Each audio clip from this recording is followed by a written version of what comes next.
In today's lesson, we're going to review phrasal verbs.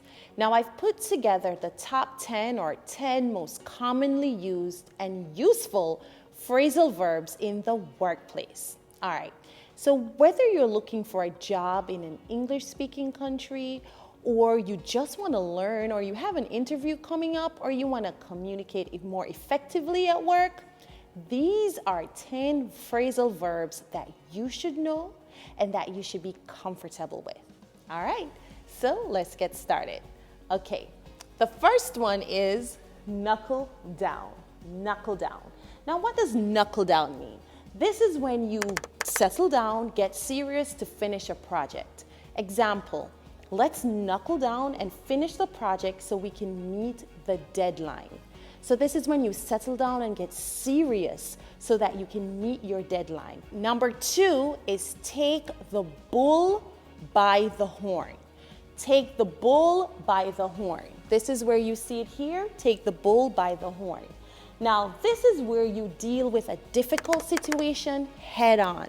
So you have a difficult situation, maybe there's a coworker that you had a disagreement with, and you decide to have a conversation with her. You decided to take the bull by the horn to resolve the situation. Okay, let's go to number 3. Number 3 is burn out. Burn out. Now, this is when you are mentally exhausted or you have very low energy, which sometimes happen a lot to professionals. Teachers, for example, like myself, like burn out. This is when you're just going and you're not having very good work-life balance, right? You're not taking time out for yourself to kind of get refreshed. So Joseph was burnt out because he's been working 3 days or 3 weeks straight on the same project. So if he's going to his bed late every night, or he's up early in the morning and just working until midnight every day for the past 3 weeks, then he'll have a burnout. Okay? So so far we've done knuckle down, take the bull by the horn, burn out. Now let's look at number 4, slack off. Slack off. What is this? This is when you do something with little or no effort. So I could say Mr. Robinson was slacking off, or Mr. Robinson is slacking off lately. So maybe Mr. Robinson is usually someone that meets all his deadlines, but lately he is slacking off. So he's not putting in a lot of effort like he used to, right? Sometimes we do start out great, but then there's times when things may happen and we start to slack off. Number 5, knock off. Knock off. Knock off. Okay. So that is when you're able to do something quickly and in order and just get it done. So example, I could knock off this article in an hour, meaning I could finish the article in an hour. Knock off. That was simple, right? Number 6, hand in.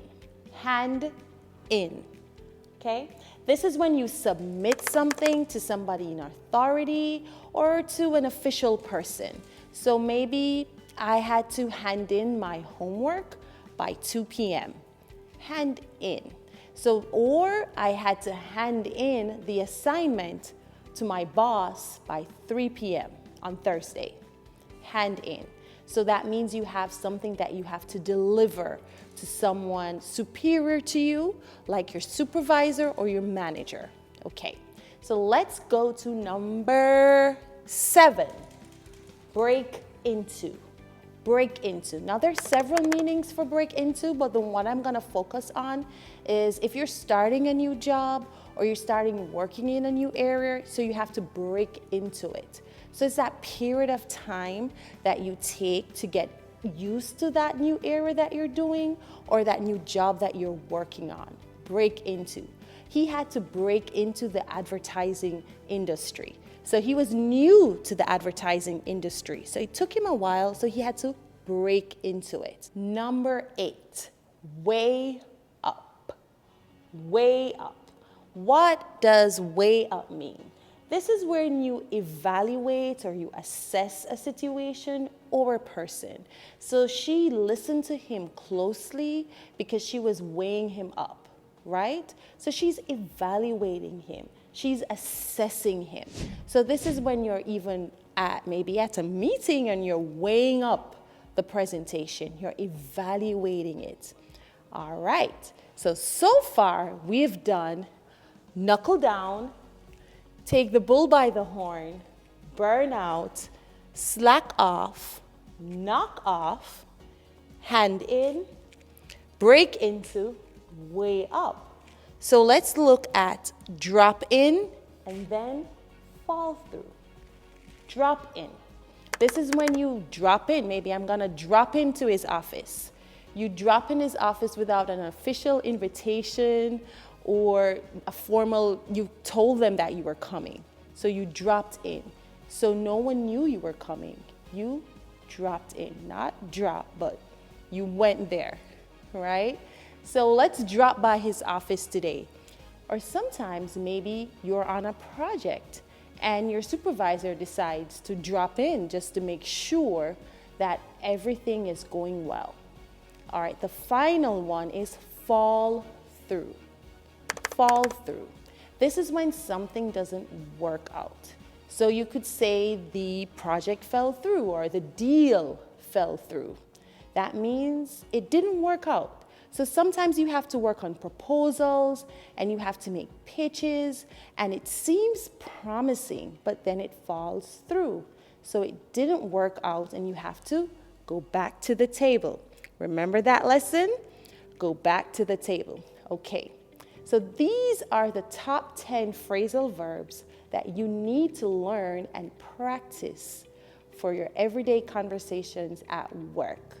Well, thank you for watching this lesson and please subscribe for more.